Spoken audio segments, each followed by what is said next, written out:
Hello friends, welcome to MD Mantra. दोस्तों, आज के इस वीडियो में हम कवर करेंगे हिंदी पेडागोजी और हिंदी पेडागोजी का भी हम कॉन्सेप्ट को पढ़ेंगे। तो चलिए, हमारा पहला टॉपिक क्या है? पहला टॉपिक है हमारा भाषा अर्जन और अधिगम। भाषा अर्जन और अधिगम। भाषा अर्जन, लैंग्वेज एक्विजिशन।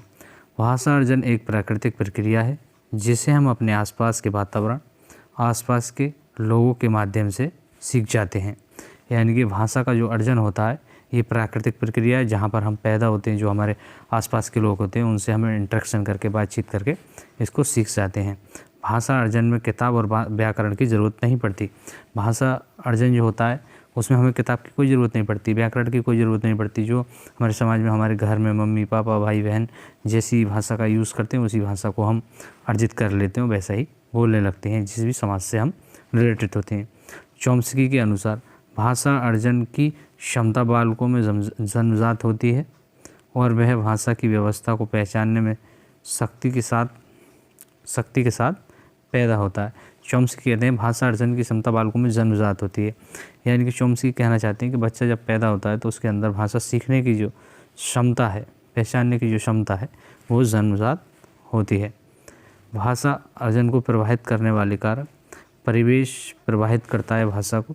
सीखने की इच्छा शक्ति, कौन कितने अच्छी तरीके से सीख सकता है।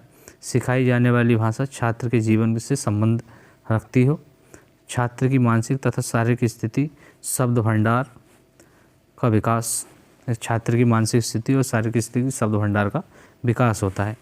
चलिए हम अब आगे चलते हैं। भाषा अर्जन की विधियाँ क्या क्या हो सकती हैं? भाषा अर्जन की विधियाँ क्या हो सकती हैं? अनुकरण विधि हो सकती है, अभ्यास विधि, पुनरावृत्ति विधि, सहजता विधि। अनुकरण विधि क्या है? हम किसी का नकल करके, यानी कि जो जैसा कहा जा रहा है उसी को हम दोहराएं तो अनुकरण विधि हो जाएगी। अभ्यास विधि, जैसा हम अपने समाज में, अपने वातावरण में जिस तरह की भाषा का यूज़ कर रहे हैं उसका अभ्यास करें तो ये हमारा अभ्यास विधि हो जाएगी। पुनरावृत्ति विधि, जो हम बार बार सहजता से सीखते हैं, ये हो जाएगी। चलिए अब आगे चलते हैं। भाषा अधिगम। भाषा अधिगम क्या है? भाषा लर्निंग, सीखना। ये एक अधिगम एक व्यापक सतत जीवन पर्यंत चलने वाली महत्वपूर्ण प्रक्रिया है। सीखना क्या है? ये अधिगम एक व्यापक सतत जीवन पर्यंत चलने वाली महत्वपूर्ण प्रक्रिया है। महत्वपूर्ण प्रक्रिया ये क्या है? चेतन प्रक्रिया। सीखना एक प्रक्रिया है जिसमें अनुभव, प्रशिक्षण द्वारा व्यवहार में स्थायी अस्थायी परिवर्तन दिखाई देता है। ये प्रक्रिया नियमबद्ध होती है, अर्थात भाषा व्याकरणिक नियमों से सिखाई जाती है। जो भाषा हमने अर्जन की थी उसमें कोई हमारा व्याकरण नहीं था, कोई हम किताब से नहीं सीखते, कोई हम नियम नहीं सीख रहे थे। लेकिन जब हम अधिगम कर रहे हैं तो वहाँ पर हम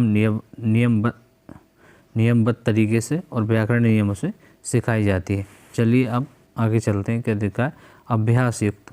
भाषा ज्ञान देने के लिए विभिन्न विधियों का प्रयोग किया जाता है। भाषा का ज्ञान देने के लिए विभिन्न विधियों का प्रयोग किया जाता है। द्वितीय तथा तृतीय भाषा सीखने से संबंधित है। प्रथम भाषा राइट एरो मातृभाषा। मातृभाषा जहाँ पर हम जन्मे हैं और जो वो भाषा बोली जाती है उसी को ही मातृभाषा कहते हैं। भाषा सीखते समय बच्चे को अर्जित भाषा का सहारा लिया जाता है। बच्चे की अर्जित भाषा का सहारा लिया जाता है। भाषा अधिगम में शिक्षक, विद्यालय, पाठ्यक्रम, शिक्षण पद्धतियों आदि की भूमिका रहती है। भाषा अर्जन में हमारे पास आस पड़ोस और घर की भूमिका रहती है। भाषा अधिगम में हमारे विद्यालय, पाठ्यक्रम, शिक्षण पद्धतियों आदि की भूमिका रहती है। तो ये दोनों में डिफरेंस है। प्रमुख भाषा मनोवैज्ञानिक के बारे में हम पढ़ने वाले हैं। प्रमुख भाषा मनोवैज्ञानिक के बारे में हम पढ़े जीन पियाजे। जीन पियाजे एक स्विस मनोवैज्ञानिक थे जिन्होंने अपने सिद्धांत में संज्ञानात्मक विकास का एक व्यवस्थित अध्ययन किया, जिसे 4 चरणों में वर्गीकृत किया। उनके 4 चरण क्या हैं? वे 4 अवस्थाएं इस प्रकार हैं। संवेदी पेशी अवस्था, सेंसरी मोटर स्टेज। पूर्ण संक्रियात्मक अवस्था, प्री ऑपरेशनल स्टेज। ये 0 से पहली जो अवस्था ये 0 से 2 वर्ष होती है। इसको आपको मैंने CDP की एक क्लास कराई है जीन पियाजे, उसमें बहुत ही डिटेल में समझाया है। अगर आपको जीन पियाजे के बारे में ज़्यादा डिटेल में जानना है तो आप मेरे उस वीडियो को देख सकते हैं। नंबर 3 है ठोस संक्रियात्मक अवस्था, कॉन्क्रीट ऑपरेशनल स्टेज। औपचारिक संक्रियात्मक अवस्था, फॉर्मल ऑपरेशन स्टेज। जीन पियाजे कहते हैं बालकों में बुद्धि का विकास किस प्रकार होता है, ये जानने के लिए उन्होंने अपने स्वयं के बच्चों पर अपनी खोज का विषय बनाया। पियाजे के अनुसार बच्चे के समग्र बौद्धिक विकास के लिए भाषा सबसे महत्वपूर्ण पहलू है। पियाजे के बौद्धिक विकास के लिए भाषा सबसे महत्वपूर्ण पहलू है। पियाजे ने माना कि संज्ञानात्मक विकास भाषा से स्वतंत्र है और विचार भाषा को निर्धारित करते हैं। विचार जो है भाषा को निर्धारित करते हैं। पियाजे कहते हैं कि संज्ञानात्मक विकास तो स्वतंत्र है और जो विचार मन में आते हैं वो भाषा को निर्धारित करते हैं। जैसे हमारे मन में अच्छे विचार आते हैं तो हम अच्छी भाषा का इस्तेमाल करते हैं, बुरे विचार आते हैं तो हम बुरी भाषा का इस्तेमाल करते हैं। पियाजे के अनुसार विचार पहले उभरते हैं और भाषा के माध्यम प्रदान करती है। भाषा क्या माध्यम प्रदान करती है, जिसके द्वारा बाद में अवधारणाओं और विचारों सोच को आगे बढ़ाया जाता है। वह इस बात पर जोर देते हैं कि विचार न केवल भाषा को निर्धारित करते हैं बल्कि उसे बेहतर बनाते हैं, बच्चे को बेहतर भी बनाते हैं। ये बात बिल्कुल सही है। पूर्व संक्रियात्मक अवस्था के दौरान बच्चे में आत्म केंद्रित सोच होती है, ईगो सेंट्रिज्म होता है। ईगो सेंट्रिज्म का मतलब क्या है? बच्चा सोचता है कि ये सारी चीज़ें मेरे हिसाब से चलनी, जैसा मैं सोच रहा हूँ वैसे ही सब सोच रहे हैं। चलिए दोस्तों आगे चलते हैं। सेकंड जो वैज्ञानिक है वो है लेव वाइगोस्की।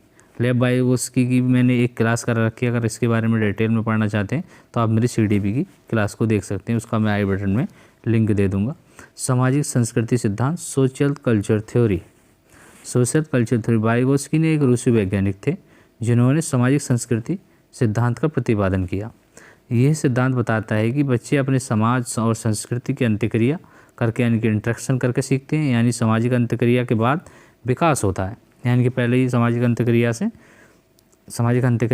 करते हैं जिससे वो सीखते हैं और उसके बाद में उनका विकास होता है। जबकि पियाजे ये जानते थे कि पहले विकास होता है बाद में अधिगम लर्निंग होती है। इसमें ये कह रहा है इंटरेक्शन करके सीखते हैं और बाद में विकास होता है, लेकिन पियाजे कहते हैं कि पहले विकास होता है बाद में बच्चे सीखते हैं। वाइगोस्की इसे कहते हैं कि भाषा मानव का सर्वश्रेष्ठ यंत्र है जिसके द्वारा हम ज्ञान का निर्माण कर सकते हैं। लैंग्वेज टूल्स, वाइगोस्की क्या कह रहे हैं? भाषा मानव का सर्वश्रेष्ठ यंत्र है, यानी कि एक ऐसा हथियार है जिसके द्वारा हम ज्ञान का निर्माण कर सकते हैं। वाइगोस्की ने भाषा के 3 स्वरूपों की चर्चा की। पहला सामाजिक वाक यानी कि सोशल स्पीच, जन्म से 2 वर्ष के बीच होती है सोशल स्पीच जो। फिर सेकंड नंबर पर निज वाक, प्राइवेट स्पीच जो 3 से 6 वर्ष के बीच होती है, जो बच्चा अपने आप खुद से करता है।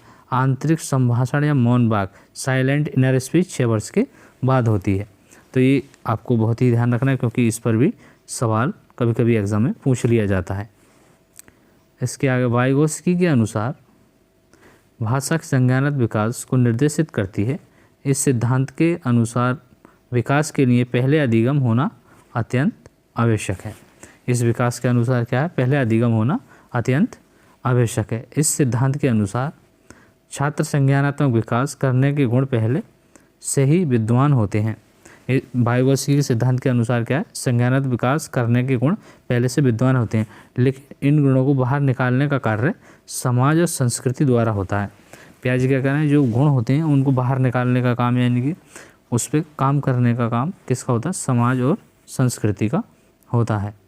वाइगोस्की बालक के संज्ञानात्मक विकास करने हेतु सामाजिक अंत्यक्रिया, भाषा, संस्कृति को अत्यंत महत्वपूर्ण मानते हैं। क्या? सामाजिक अंत्यक्रिया और भाषा और संस्कृति के अत्यंत महत्वपूर्ण मानते हैं, जबकि पियाजे संज्ञानात्मक विकास को महत्वपूर्ण मानते हैं और वह कहते हैं कि विचार पहले, भाषा बाद में आती है। इस आपको वैज्ञानिक नंबर हमारा जो 3 आता है, चॉम्स्की का भाषा सिद्धांत, Chomsky theory of language, Noam Chomsky के बारे में पढ़ेंगे। दोस्तों हम जितने भी वैज्ञानिक हैं पहले उनके बारे में पढ़ेंगे, क्योंकि इस चॉम्स्की, वाइगोस्की, पियाजे इनसे रिलेटेड हम हिंदी पेडागोजी में एक क्वेश्चंस देखने को ज़रूर मिलता है। तो आप वीडियो में साथ साथ बने रहिए और देखते रहिए। चॉम्स्की को भाषा विकास के जनक, फादर ऑफ लैंग्वेज कहते हैं। डेवलपमेंट के रूप में भी देखा जाता है। उन्हें आधुनिक भाषा का विकास का जनक भी कहा जाता है। नोम चॉम्स्की को क्या कहा जाता है? आधुनिक भाषा का जनक भी कहा जाता है, जिस कारण इन्हें भाषाविद, भाषा मनोवैज्ञानिक के रूप में भी देखा जाता है। क्या के रूप में भी देखा जाता है। वह मानते हैं कि बालक में भाषा सीखने की क्षमता जन्मजात होती है। नोम चॉम्स्की कहते हैं बालक जब पैदा होता है तो उसके अंदर भाषा सीखने की क्षमता जो है वो जन्मजात होती है, अर्थात भाषा अर्जन करने की क्षमता बचपन से ही छात्र में निहित होती है, यानी कि पहले से ही वो लेकर आता है, जिसे भाषा अधिग्रहण यंत्र एलईडी या फिर लैंग्वेज एक्विजिशन डिवाइस कहा जाता है। इस यंत्र को क्या कहा जाता है? भाषा अधिग्रहण यंत्र या एलईडी लैंग्वेज एक्विजिशन डिवाइस कहा जाता है। एलईडी एक उपकरण है जो मस्तिष्क में पाया जाता है। यह बच्चे को भाषा के नियमों को तेजी से विकसित करने में सक्षम बनाता है। चॉम्स्की ने क्या बात कही? एलईडी एक उपकरण होता है जो बच्चे के दिमाग में फिट होता है और वो है बच्चे के नियमों को तेजी से विकसित करने में सक्षम बनाता है। सार्वभौमिक व्याकरण, यूनिवर्सल ग्रामर। चॉम्स्की के अनुसार सभी मानव भाषाओं के मूल नियम और संरचना मानव मस्तिष्क में जन्मजात रूप से मौजूद होती है। चॉम्स्की कह रहे हैं कि अब जो भी बच्चा पैदा होता है उसकी भाषाओं के मूल नियम संरचना मानव के मस्तिष्क में जन्मजात से मौजूद होती है। चॉम्स्की के अनुसार ये सार्वभौमिक व्याकरण ही है जो हमें अनगिनत वाक्यों को उत्पन्न करने और समझने की क्षमता देती है। क्या कहा? ये सार्वभौमिक व्याकरण ही है जो अनगिनत वाक्यों को उत्पन्न करने और समझने की क्षमता देती है, चाहे हमें उन्हें पहले कभी सुना हो या नहीं। प्रमुख भाषा वैज्ञानिक स्टीफन क्रेशन से भी काफ़ी ज़्यादा सवाल पूछे जाते हैं। ये भी बहुत महत्वपूर्ण वैज्ञानिक हैं। स्टीफन क्रेशन ने क्या कहा अपनी थ्योरी में? स्टीफन क्रेशन भाषा विज्ञान के क्षेत्र में एक विशेषज्ञ हैं जो भाषा अधिग्रहण और विकास के सिद्धांतों में विशेषता रखते हैं।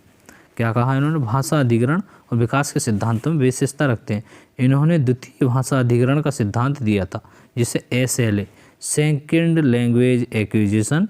इसमें इन्होंने 5 प्रकार की परिकल्पनाएं दी। जैसे नोम चॉम्स्की ने एलईडी लैंग्वेज एक्विजिशन डिवाइस का सिद्धांत दिया, इसी तरह से स्टीफन क्रेशन ने SLA यानी कि सेकेंड लैंग्वेज एक्विजिशन इसमें इन्होंने 5 प्रकार की परिकल्पनाएं की। पहली परिकल्पना क्या थी? भाषा अर्जन अधिगम परिकल्पना, एक्विजिशन लर्निंग हाइपोथेसिस। क्या कहा? भाषा अर्जन अधिगम परिकल्पना, एक्विजिशन हाइपोथेसिस लर्निंग। क्रेशन के अनुसार द्वितीय भाषा के विकास के लिए 2 मार्ग हैं। क्या कहा? द्वितीय भाषा, पहली भाषा जो मातृभाषा जो बच्चा सीख जाता है, लेकिन द्वितीय भाषा के लिए जिसमें पहला अर्जन एक्विजिशन हो सकता है और दूसरा अधिगम लर्निंग। भाषा अर्जन एक अवचेतन प्रक्रिया है। इन्होंने कहा पहली भाषा तो एक्विजिशन होती है, दूसरी भाषा अधिगम होगी, लेकिन भाषा अर्जन एक अवचेतन प्रक्रिया है। जब हम किसी बिंदुओं पर बात कर रहे होते हैं तब ये बिना हमारे जागरूक हुए भी निरंतर कार्य करती रहती हैं।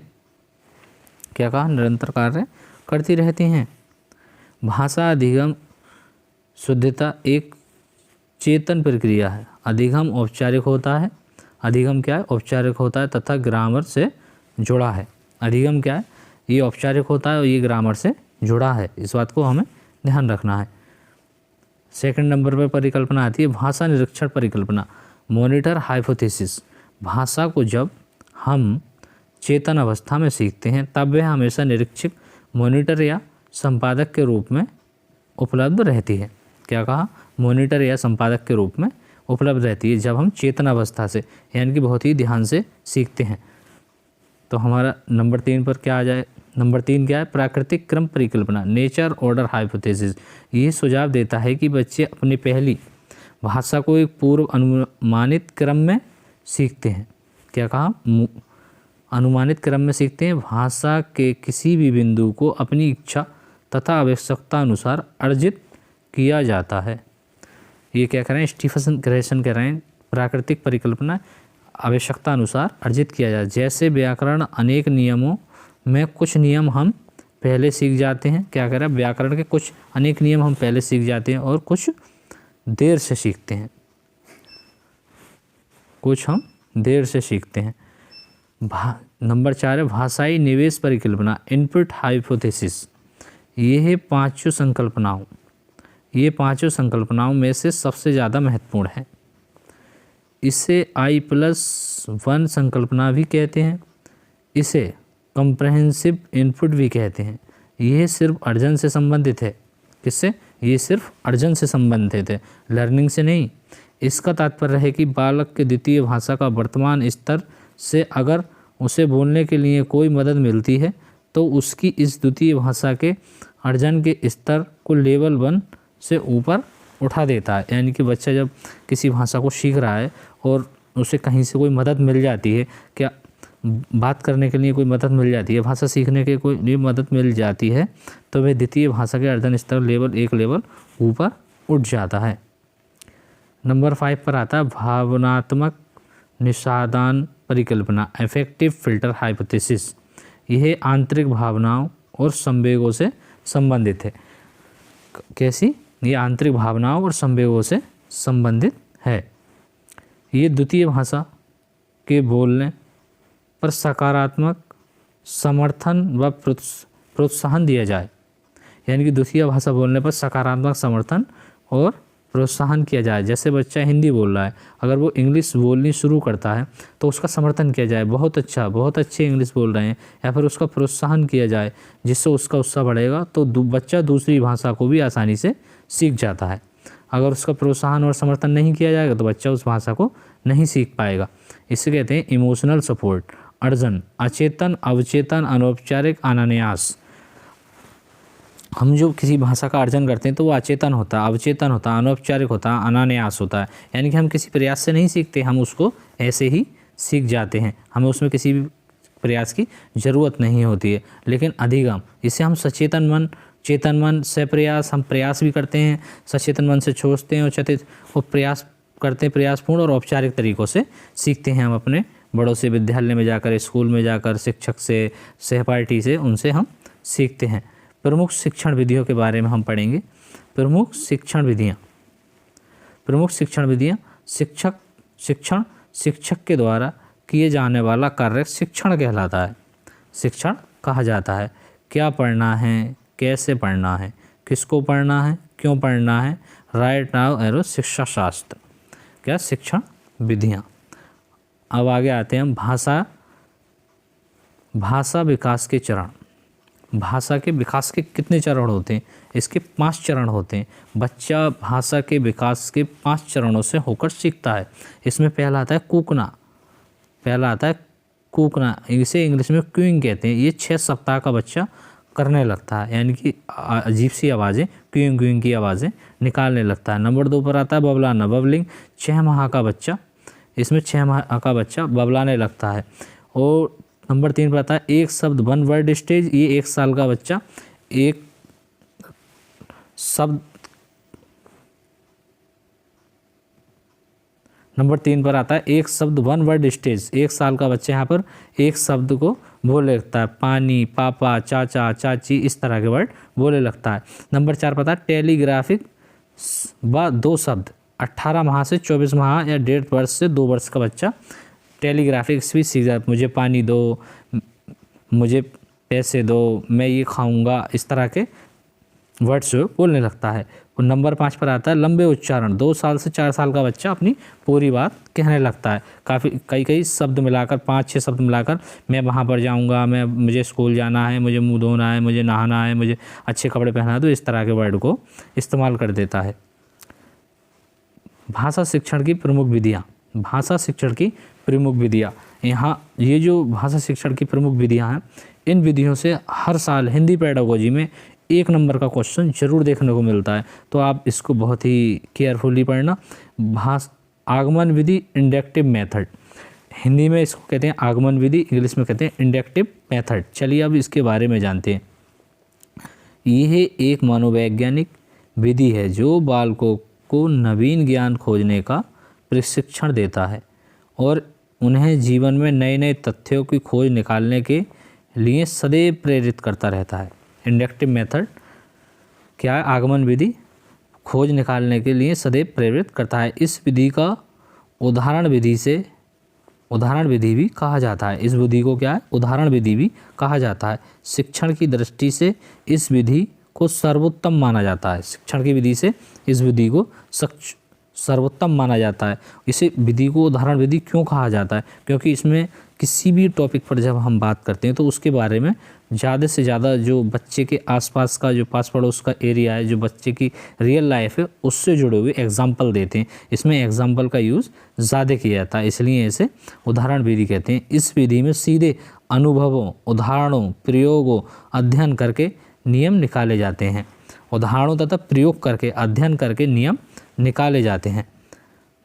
ये छात्र केंद्रित शिक्षण विधि है। ये क्या है? छात्र केंद्रित शिक्षण विधि है, जो छात्रों को करके सीखने पर बल देती है। छात्रों को करके सीखने पर बल देती है। इसमें ज्ञात से अज्ञात की ओर, सरल से जटिल की ओर चलकर मूर्त उदाहरणों द्वारा बालकों से सामान्य नियम निकलवाए जाते हैं, जिससे वे सक्रिय तथा प्रसन्न रहते हैं। क्या कहा? इसमें ज्ञात से अज्ञात की ओर तथा सरल से जटिल की ओर चलकर मूर्त उदाहरणों द्वारा बालकों के सामान्य नियम निकलवाए जाते हैं, जिससे वे सक्रिय तथा प्रसन्न रहते हैं। आगमन विधि के जनक कौन हैं? अरस्तु हैं। कभी कभी ये क्वेश्चन भी पूछ लिया जाता है, आगमन विधि के जनक कौन हैं? तो अरस्तु हैं। अब हम आगे पढ़ेंगे। नोट दे रखा। नोट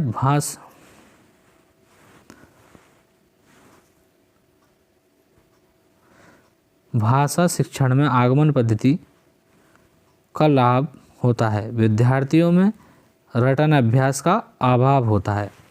क्या कहा इसने? जो आगमन विधि होती है, इसमें भाषा शिक्षण में आगमन विधि का लाभ होता है और विद्यार्थियों में रटन अभ्यास खत्म हो जाता है, यानी कि इसका अभाव होता है। नंबर 2 पर हमारी कौन सी विधि आती है? निगमन विधि, डिडक्टिव मेथड। पहले पढ़ा हमने आगमन विधि, उदाहरण से नियम की ओर। डिडक्टिव मेथड जो हम पढ़ रहे हैं, ये हमारा, इसके प्रतिपादक कौन है? अरस्तु। इसके भी प्रतिपादक, आगमन विधि के भी प्रतिपादक अरस्तु हैं और निगमन विधि के भी प्रतिपादक अरस्तु हैं। यह विधि नियम से उदाहरण की ओर चलती है। ये आगमन विधि उदाहरण से नियम की ओर चलती है, ये विधि नियम से उदाहरण की ओर चलती है। अतः इसे नियम विधि भी कहा जाता है। इसे नियम विधि भी कहा जाता है।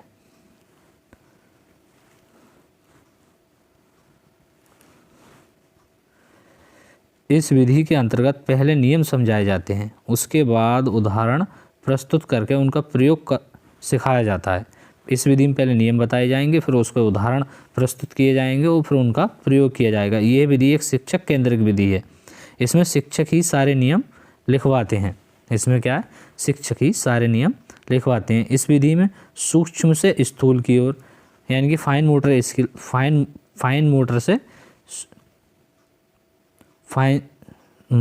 सूक्ष्म से स्थूल की ओर, अज्ञात से ज्ञात की ओर, यानी कि अज्ञात से ज्ञात की ओर, अमूर्त से मूर्त की ओर, अमूर्त से मूर्त की ओर, सूत्रों से उदाहरणों की ओर बढ़ती है। सूत्रों से उदाहरणों की ओर बढ़ती है। ये विधि क्या है? अमूर्त से मूर्त की ओर, सूत्रों से उदाहरणों की ओर बढ़ती है। नंबर 3 पर हमारी कौन सी विधि आती है? विश्लेषण विधि, एनालिसिस मेथड। Analysis method. इस विधि में समस्या को हल करने के लिए उसे टुकड़ों में बांटकर उनका परीक्षण व समीक्षा करते हुए उसे हल किया जाता है। प्रतिपादक हेनरी एडवर्ड आर्मस्ट्रॉन्ग। इसके प्रतिपादक कौन है? Henry Edward Armstrong. नंबर 4 पर हमारी विधि आती है संश्लेषण विधि। संश्लेषण विधि यानी कि सिंथेसिस मेथड। सिंथेसिस मेथड में प्राथमिक स्तर पर बच्चे में पठन कौशल विकसित करने के लिए ये विधि काम में लाई जाती है। क्या कहा इसने? संश्लेषण विधि, सिंथेसिस मेथड, प्राथमिक स्तर पर बच्चों के पठन कौशल यानी कि पढ़ने के कौशल को विकसित करने के लिए ये विधि काम में लाई जाती है। विश्लेषण विधि के पश्चात ही संश्लेषण का कार्य होता है, यानी कि इसके पश्चात ही संश्लेषण का कार्य होता है। फिर कहा गया इस विधि में किसी समस्या या गतिविधि के छोटे छोटे भागों को जोड़ते हुए समस्या के हल किया जाता है। इस विधि में क्या है, हमारा ये संश्लेषण विधि हम पढ़ रहे हैं, इसमें छोटे छोटे भागों में को जोड़ते हैं, इस समस्या का हल किया जाता है। इसके प्रतिपादक कौन है? Henry Edward Armstrong. नंबर 5 पर आती है हमारी प्रोजेक्ट विधि, यानी कि प्रोजेक्ट विधि, प्रोजेक्ट मेथड। प्रोजेक्ट विधि के संस्थापक कौन, प्रतिपादक कौन है? किलपैट्रिक है। किलपैट्रिक इसके प्रतिपादक है। किलपैट्रिक के शब्दों में प्रोजेक्ट वह उद्देश्यपूर्ण कार्य होता है, कि एक के बाद किलपैट्रिक कह रहे हैं, प्रोजेक्ट वह उद्देश्यपूर्ण कार्य होता है जो पूर्ण संलग्नता के साथ सामाजिक वातावरण में किया जाए। क्या कहा? सामाजिक वातावरण में किया जाए। यह विधि अनुभव केंद्रित होती है। ये विधि क्या होती है? अनुभव केंद्रित होती है। प्रोजेक्ट क्रिया सामाजिक वातावरण में की जाती है। प्रोजेक्ट क्रिया सामाजिक वातावरण में की जाती है। इस विधि में छात्र जो कुछ भी सीखता है वह क्रियाशील होकर सीखता है, यानी कि एक्टिव होकर सीखता है, तथा वह जो क्रियाएं सीखता है वे सामाजिक जीवन से संबंधित होती हैं। यानी कि जो भी इस क्रिया के अंदर, प्रोजेक्ट विधि के अंदर सीखता है, वो समाज में जो सामाजिक जीवन है, यानी कि समाज में जो बातें चल रही हैं, जो भी नियम कानून बनाए जा रहे हैं और जो भी सीख मिल रही है, उसी से बच्चा सीखता है। यह बालकों के समाजीकरण का विशेष बल देती है, बालकों के समाजीकरण पर विशेष बल देती है। ये शिक्षार्थी केंद्रित होती है, यानी कि ये चाइल्ड सेंटर्ड विधि है, क्योंकि इसमें शिक्षक ज़्यादा काम नहीं करता है। शिक्षक बता देता है कि आपको इस तरह से ऐसे ऐसे समाज में करना है, तो उसी को लेकर ये करते हैं। शिक्षार्थी समूह में रहकर कार्य करना सीखते हैं, इसमें उन्हें आत्मविश्वास भी पैदा होता है। शिक्षार्थी क्लास में समूह बना लेते हैं, उसमें कार्य करते हैं, तो इससे उनके अंदर जो आत्मविश्वास है वो भी पैदा होता है। और फिर नंबर 6 पर आती है हमारी प्रत्यक्ष विधि, डायरेक्ट मेथड। अब हम डायरेक्ट मेथड के बारे में पढ़ेंगे। इस विधि को प्राकृतिक विधि, निर्वाधन विधि, सुगम विधि के नाम से भी जाना जाता है। इस विधि को प्राकृतिक विधि, निर्वाधन विधि, सुगम विधि, किसी का भी नाम एग्जाम में आ सकता है और किसी की इसमें से किसी भी नाम को उठाकर आपसे क्वेश्चंस पूछ लिया जाएगा, तो इसलिए हमें इन सभी नामों को याद करना है। इस विधि में बालक मातृभाषा को बिना मध्यस्थ बनाए अन्य भाषाएं सिखाई जाती हैं। डायरेक्ट मेथड में हमें मातृभाषा नहीं सिखाई जाती है और अन्य भाषाएं डायरेक्ट सिखाई जाती हैं। इस विधि में बालक को बिना व्याकरण नियमों का ज्ञान कराए भाषा सिखाई जाती है, यानी इसमें व्याकरण या नियमों को कुछ नहीं बताया जाता, डायरेक्ट भाषा सिखाई जाती है। इसमें भाषा का प्रयोग की प्रधानता रहती है, इसमें भाषा का प्रयोग की प्रधानता रहती है। व्याकरण का ज्ञान अप्रत्यक्ष रूप से दिया जाता है। व्याकरण का जो ज्ञान है इसे अप्रत्यक्ष रूप से दिया जाता है। प्रत्यक्ष विधि में श्रव्य दृश्य सामग्री का प्रयोग किया जाता है। प्रत्यक्ष विधि में श्रव्य दृश्य यानी कि सुनने वाली और देखने वाली सामग्री का प्रयोग किया जाता है। प्राथमिक कक्षाओं के लिए यह अत्यंत उपयोगी है, यानी कि पहली दूसरी जो कक्षाएं, जो प्राइमरी लेवल होता है, उसमें ये विधि जो है बहुत ज़्यादा कारगर साबित होती है। यह विधि मौखिक अभ्यास पर अधिक जोर देती है। ये विधि क्या है? मौखिक अभ्यास पर अधिक जोर देती है, क्योंकि इसमें सारे काम मौखिक होते हैं। कि ये श्रव्य यानी कि किसी अपने सहपाठी से बात करे तो वो सुन रहा है, कोई वस्तु है उसके बारे में बात करे, उसको देखकर उसका प्रयोग कर रहा है। नंबर 7 आती है हमारी अनुकरण विधि। नंबर 7 पर क्या आया हमारा? अनुकरण विधि, सिमुलेशन मेथड। अनुकरण विधि, सिमुलेशन मेथड। अनुकरण विधि भाषा शिक्षण की एक ऐसी विधि है जिसके तहत शिक्षक द्वारा किसी शैक्षिक गतिविधि के उपरांत बच्चों द्वारा उन्हें दोहराया जाता है। क्या होता है? बच्चों द्वारा उन्हें दोहराया जाता है। इस विधि का प्रयोग उच्चारण, लेखन, रचना कौशल के विकास हेतु किया जाता है। रचना कौशल के विकास हेतु किया जाता है। इस विधि में बालक शिक्षक का अनुकरण नकल करके सीखते हैं। जैसे टीचर किताब पढ़ा रहा है या फिर पहाड़ा सुना रहा है, 2 + 2, तो बच्चे पीछे से बोलते हैं 2 + 2। इस तरह का अनुकरण होता है, यानी कि टीचर जो बोलेगा वही बच्चे करेंगे, तो इसलिए इसे अनुकरण विधि कहा जाता है। तो नंबर 8 पर आता है हमारा व्याख्यान विधि। व्याख्यान विधि ये शिक्षण की सबसे प्राचीन विधि मानी जाती है। क्या कहा? ये शिक्षण की सबसे प्राचीन विधि मानी जाती है। व्याख्यान विधि में किसी भी तथ्य विषय की व्याख्या की जाती है। किसी भी तथ्य व्याख्यान में किसी भी तथ्य किसी भी विषय की व्याख्या की जाती है। शिक्षक एक सक्रिय भागीदार है, छात्र एक निष्क्रिय श्रोता है। यानी कि शिक्षक किसी भी कहानी को, किताब से पढ़कर बता रहा है, बच्चे बैठे हुए सुन रहे हैं, क्योंकि बच्चे इसमें कोई भी कार्य नहीं कर रहे हैं, तो ये एक निष्क्रिय श्रोता है। जैसे टीचर बोल रहा है उसी को बच्चे बस सुन रहे हैं। अतः ये एक शिक्षक केंद्रित विधि है। इसमें शिक्षक एक्टिव होगा तो वो शिक्षक केंद्रित विधि होगी, यानी कि टीचर सेंटर्ड होगा, और जिसमें बच्चे एक्टिव होंगे तो वो चाइल्ड सेंटर्ड विधि होगी। चलिए अब हम अगली विधि पर आते हैं, मॉन्टेसरी विधि। मॉन्टेसरी विधि, मॉन्टेसरी विधि का प्रतिपादक श्रीमती मारिया मॉन्टेसरी ने किया था। श्रीमती किसने? मारिया मॉन्टेसरी ने किया था। यह इटली की एक चिकित्सक तथा शिक्षा शास्त्री थी। ये इटली की एक शिक्षक तथा शिक्षा शास्त्री थी। मॉन्टेसरी शिक्षण विधि को 3 भागों में विभाजित करके अध्ययन किया जाता है। मॉन्टेसरी विधि को 3 भागों में बांटकर अध्ययन किया जाता है। कर्मेंद्रिय द्वारा शिक्षा, ज्ञानेंद्रिय द्वारा शिक्षा, पढ़ने लिखने की शिक्षा। अतः हम नोट के दर का अतः हम कह सकते हैं कि मॉन्टेसरी पद्धति शिक्षण विधियों में ज्ञानेंद्रियों की शिक्षा पर विशेष बल दिया जाता है। क्या कहा? विशेष बल दिया जाता है। नंबर 10 पर आता है हमारा किंडरगार्टन विधि। फ्रेडरिक फ्रोबेल एक जर्मन शिक्षाविद थे, जिन्हें सबसे पहले किंडरगार्टन सिस्टम से प्रवर्तक के रूप में माना जाता है। किंडरगार्टन के प्रवर्तक के रूप में माना जाता है। जर्मन भाषा में किंडरगार्टन शाब्दिक अर्थ है बच्चों का बगीचा। किंडरगार्टन का शाब्दिक अर्थ है बच्चों का बगीचा। किंडरगार्टन की गतिविधियों को इस विचार के आधार पर तैयार किया गया था कि बच्चे खेल के माध्यम से सबसे अच्छी तरह से सीख सकते हैं। छोटे बच्चों को शिक्षण के लिए यह एक मनोवैज्ञानिक प्रणाली है। छोटे बच्चों के लिए क्या है? एक मनोवैज्ञानिक प्रणाली है। पेडागोजी, पेडागोजी के प्रमुख शिक्षण सूत्र, शिक्षण सिद्धांत। पेडागोजी के प्रमुख शिक्षण सूत्र हैं, इसमें दे रखा है शिक्षण सिद्धांत, क्रियाशीलता का सिद्धांत, रुचि का सिद्धांत, और भी कई सारे सिद्धांत हैं, हम उनके बारे में भी आगे पढ़ेंगे।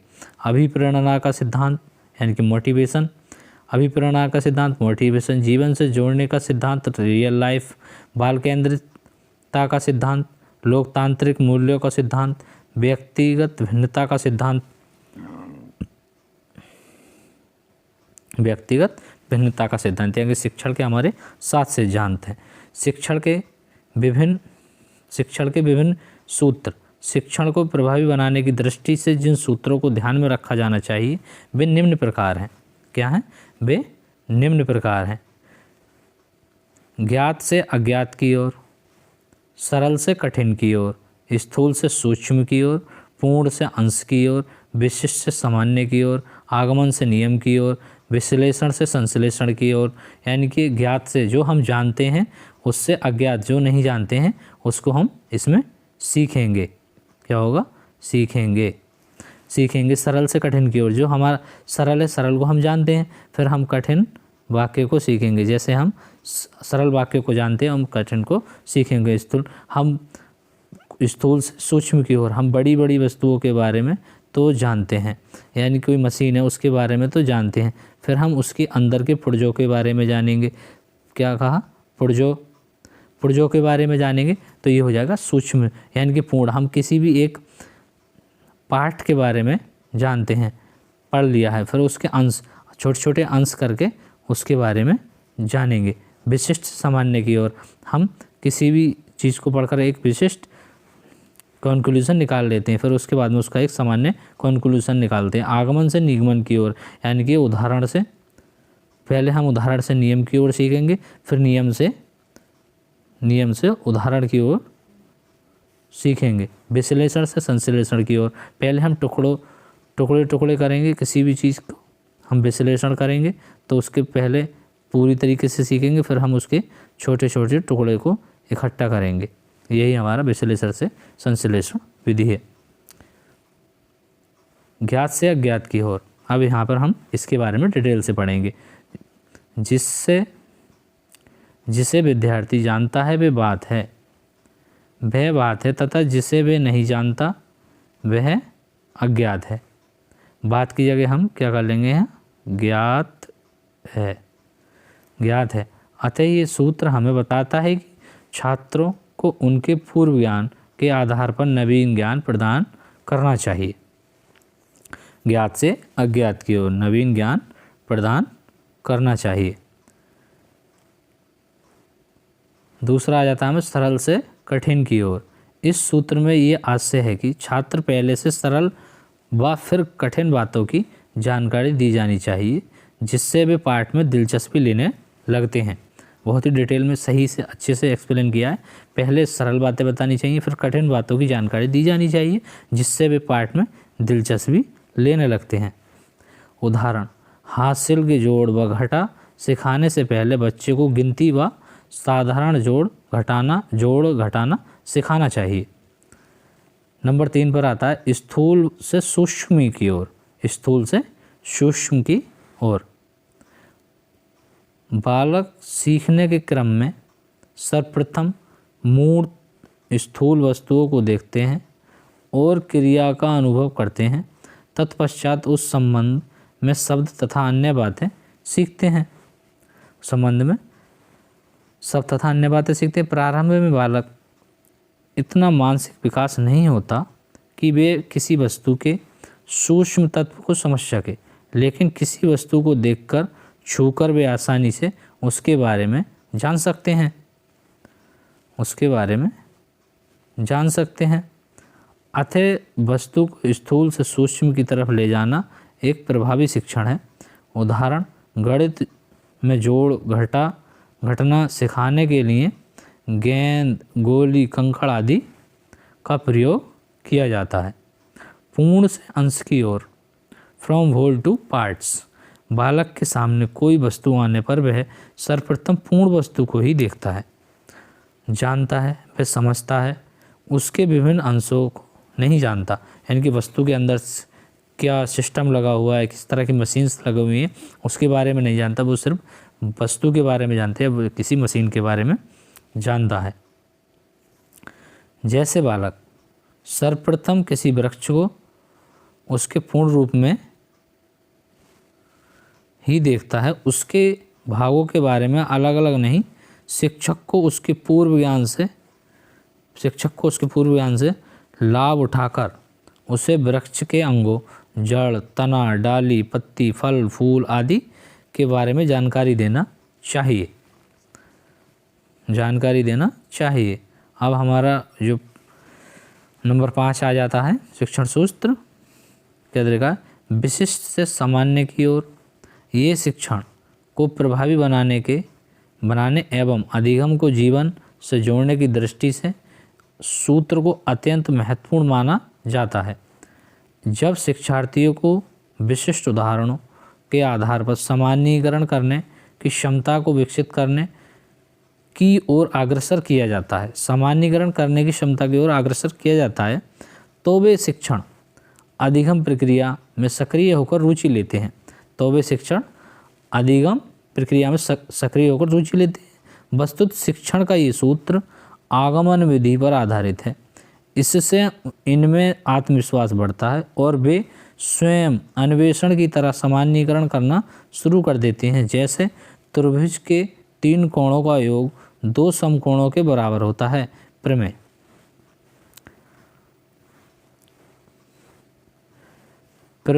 सीखते समय शिक्षक को त्रिभुज के सामान्य गुण छात्रों को अपनी ओर से नहीं बताना चाहिए, वरना उसे विद्यार्थियों को भी विभिन्न प्रकार के त्रिभुज बनाकर उनके प्रत्येक 3 कोणों को नापकर उनका योग अपनी उत्तर पुस्तिका में अंकित करने को कहना चाहिए।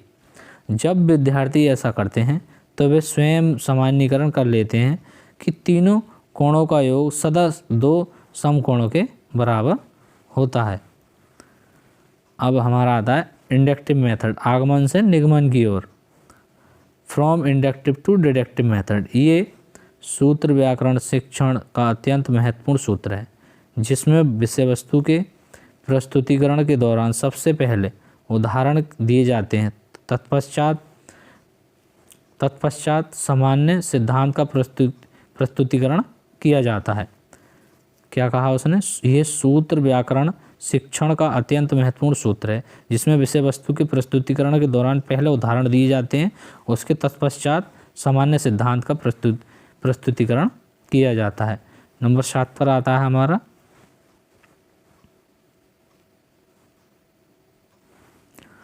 नंबर 7 पर आता है विश्लेषण।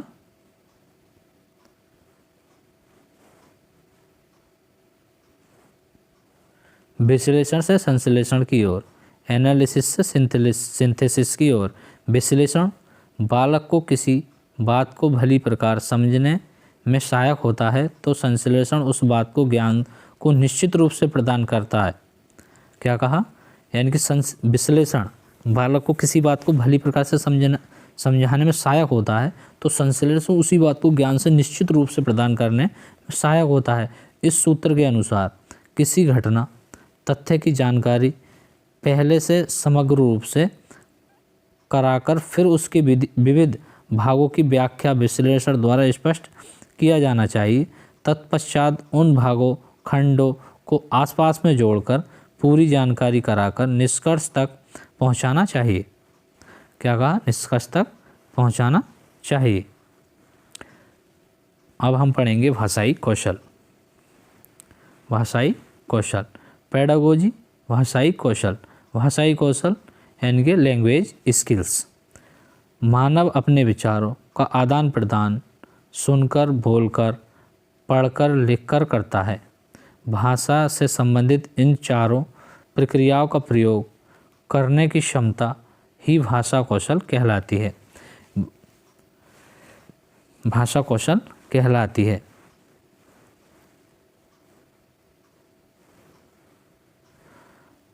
भाषाई कौशल के 4 प्रकार हैं। श्रवण कौशल, भाषण कौशल यानी कि वाचन कौशल, पठन कौशल, लेखन कौशल। इसे हम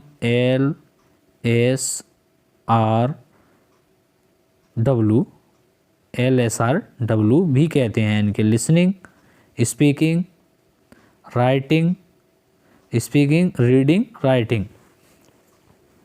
इसे हम LSR-W भी कहते हैं। भाषाई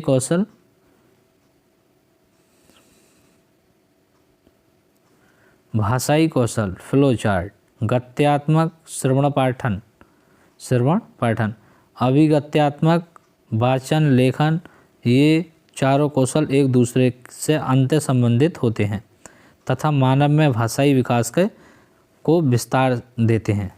क्या देते हैं? मानव की भाषाई विकास को विस्तार देते हैं। श्रवण कौशल, श्रवण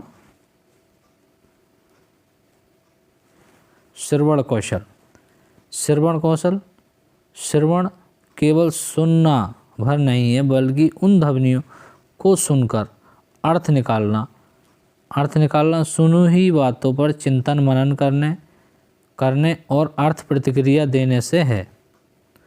क्या कहा? श्रवण कौशल के सुनने भर नहीं है, बल्कि ध्वनियों को सुनकर उनका अर्थ निकालना, सुनी हुई बातों पर चिंतन मनन करने की प्रक्रिया देने से बालक के जन्म लेने के उपरांत उसकी प्रारंभिक शिक्षा उसकी श्रवण शक्ति पर निर्भर करती है। यदि छात्र का श्रवण इंद्रियों में दोष है तो वह ना भाषा सीख सकता है और ना ही वह अपने मनोभावों को अभिव्यक्त कर सकता है। अतः उसका भाषा ज्ञान सुनने के बराबर ही रहेगा। बालक सुनकर ही अनुकरण द्वारा भाषा ज्ञान अर्जित करता है। इसमें क्या बात कही गई? जो बच्चा सुन नहीं सकता वह बोल भी नहीं पाएगा, कि वह भाषा को सुनकर ही ज्ञान का अर्जित करता है। श्रवण कौशल, पहले हमने क्या पढ़ा? श्रवण कौशल का महत्व। पहले श्रवण कौशल के बारे में जाना, अब श्रवण कौशल के महत्व के बारे में जानेंगे। श्रवण कौशल ही अन्य भाषाई कौशलों को विकसित करने में का प्रमुख आधार बनता है। श्रवण कौशल क्या है? जो हम बातें सुनते हैं, जो हमारा लिसनिंग स्किल्स है, वह हमारा ये एक ऐसा कौशल है, हम इसको विकसित करने से अन्य जो भाषाई कौशल हैं वो हमारे खुद ब खुद विकसित होते हैं। इससे ध्वनियों के सूक्ष्म अंतर को पहचानने की क्षमता विकसित होती है। इसे अध्ययन की आधारशिला भी कहा जाता है। इससे वाचन कौशल का विकास होता है। इससे लेखन कौशल के विकास में भी सहायता मिलती है। इससे वाचन कौशल का विकास होता है, इससे लेखन कौशल में भी क्या मदद मिलती है, सहायता मिलती है। श्रवण कौशल के उद्देश्य क्या हैं? श्रवण कौशल के उद्देश्य सुनकर अर्थ ग्रहण करने की योग्यता का विकास करना, यानी कि किसी बात को सुनकर उसका अर्थ ग्रहण करके उसकी योग्यता का, जो बात हमने सीखे उसका विकास करना। छात्रों में भाषा व साहित्य के प्रति रुचि उत्पन्न करना। छात्रों को साहित्यिक गतिविधियों में भाग लेने व सुनने के लिए प्रेरित करना। श्रुत सामग्री का सारांश ग्रहण करने की योग्यता विकसित करना। श्रुत सामग्री सारांश ग्रहण करने के विकसित करना। धैर्यपूर्वक सुनना, सुनने के शिष्टाचार का पालन करना। भावों विचारों को ढंग से समझने की शक्ति का विकास करना, यानी भावों विचारों और ढंग से समझने की शक्ति का विकास करना। फिर क्या है? श्रवण कौशल को विकसित करना। श्रवण कौशल को विकसित करने की शिक्षण विधियाँ, यानी कि श्रवण कौशल को हम किस तरीके से विकसित कर सकते हैं, उसकी शिक्षण विधियाँ हैं। कहानी सुनना। कहानी के द्वारा बच्चों को ध्यान से सुनने की तरफ आकर्षित किया जा सकता है। प्रश्न उत्तरी विधि से, हम प्रश्नोत्तरी विधि से हम पहले उससे प्रश्न पूछेंगे, फिर वो उसका उत्तर देगा, तो ये प्रश्नोत्तरी विधि। भाषण विधि से उससे हम किसी भी टॉपिक को देखकर उससे बोलवाएंगे, या फिर कविता सुनना है हम बच्चों को कविता सुनाएंगे। शेषवार भाषण करना है कि एक तरह से शेषवार भाषण करना है, यानी कि एक तरह से ये है कि बच्चे को गाना गवाना, या फिर श्रुतलेख करना, ये टीचर बोलेगा और बच्चा उसको लिखेगा। या फिर वाद विवाद करना, यानी कि आपस में वाद विवाद करना है, आपस में बातचीत करना, ये है। फिर दूसरे नंबर पर आता है हमारा वाचन कौशल। अब हम वाचन कौशल के बारे में पढ़ेंगे। वाचन कौशल का अर्थ है क्या है? मौखिक अभिव्यक्ति, अपने भावों विचारों को मौखिक भाषा के द्वारा बोलकर अभिव्यक्त करना ही वाचन कौशल है। वाचन कौशल क्या है?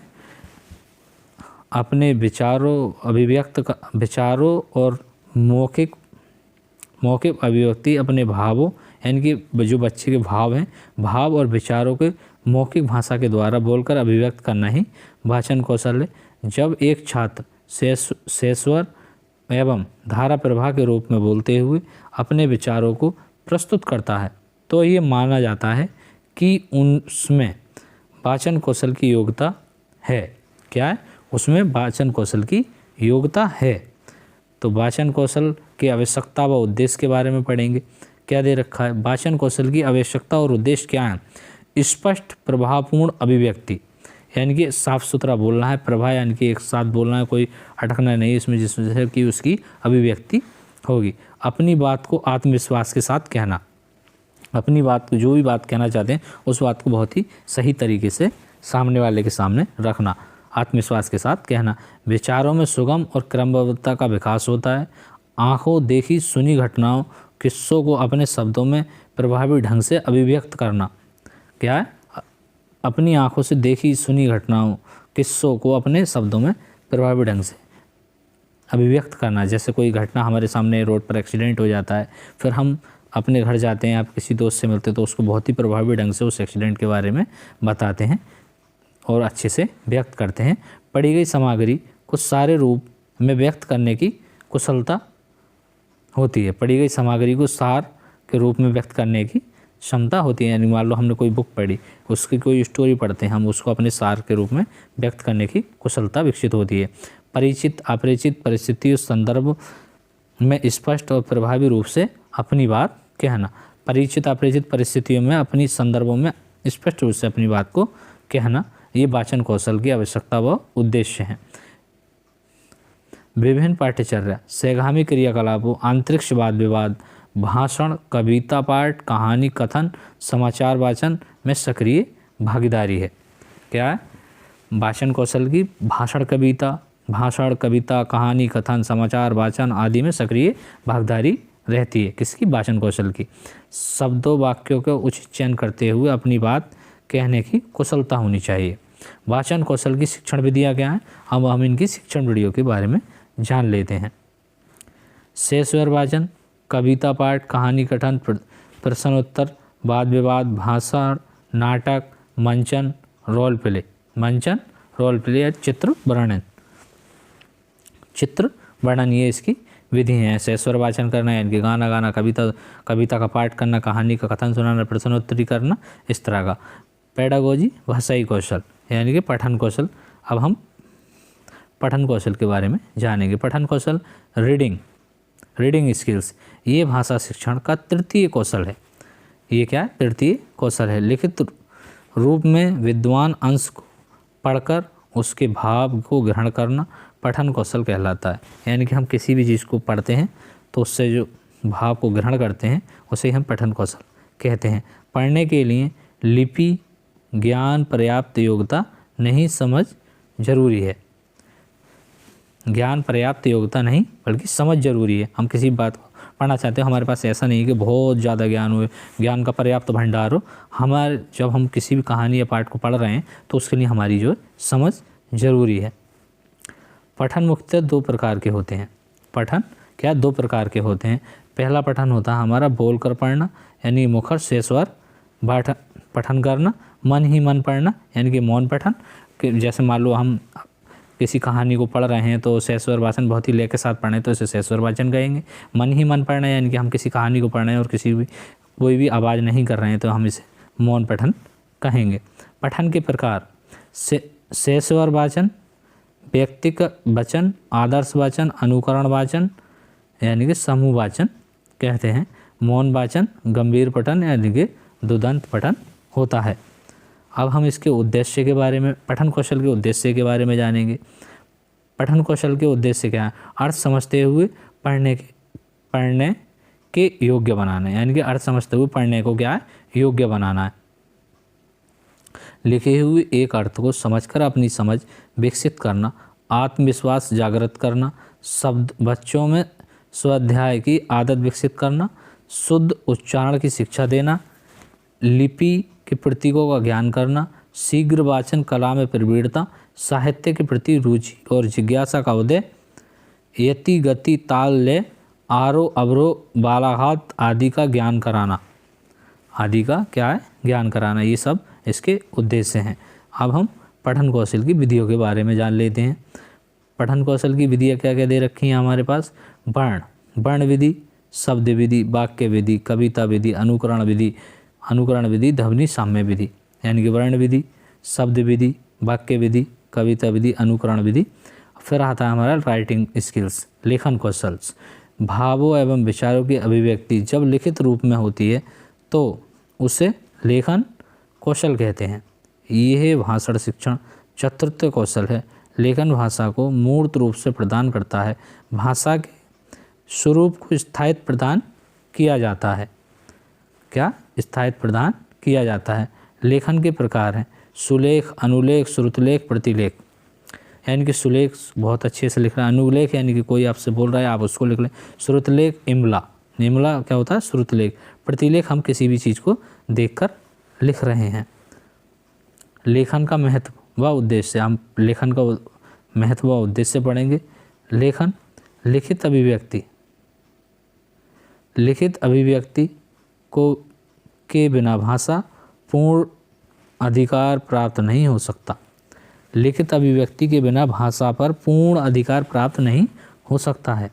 दैनिक हिसाब से किताब के लिए लिखित भाषा आवश्यक है। लिखित भाषा से साहित्य निर्माण संभव हो पाता है। लिखित भाषा से साहित्य निर्माण संभव होता है। लिपिबद्ध भाषा विचारों को स्थायित्व प्रदान करती है तथा सुरक्षित रखने में सहायक है। सुरक्षित रखने में क्या है? सहायक है। इसके हम उद्देश्य के बारे में पढ़ेंगे। अब उद्देश्य क्या दे रखे हैं हमारे? उद्देश्य अक्षर, शब्द, वाक्य के स्वरूप का ज्ञान, भाषा का समुचित प्रयोग करना सीखना, साफ सुथरे एवं स्पष्ट लेखन का अभ्यास करना, बालकों को अपने विचार लिपिबद्ध रूप से प्रस्तुत करने की क्षमता प्रदान करना, बालकों को अपने विचार लिपिबद्ध रूप से प्रस्तुत करने की क्षमता प्रदान करना, छात्रों को साहित्य सृजन के लिए प्रेरित करना, छात्रों को साहित्य सृजन के लिए प्रेरित करना। लेखन की कौशल विधियाँ, लेखन की कौशल विधियाँ, श्रुतलेख विधि, जैक टॉक विधि, दृष्टलेखन विधि, मॉन्टेसरी विधि, रूपरेखनुकरण विधि, पेस्टोलॉजी की रचना विधि।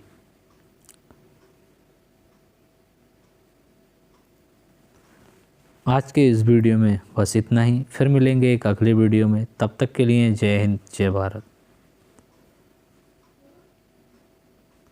दोस्तों, अगर आपको ये वीडियो पसंद आए तो वीडियो को लाइक करके चैनल को सब्सक्राइब कर देना। हम इसी तरह के वीडियो लेकर आपके लिए आते रहेंगे।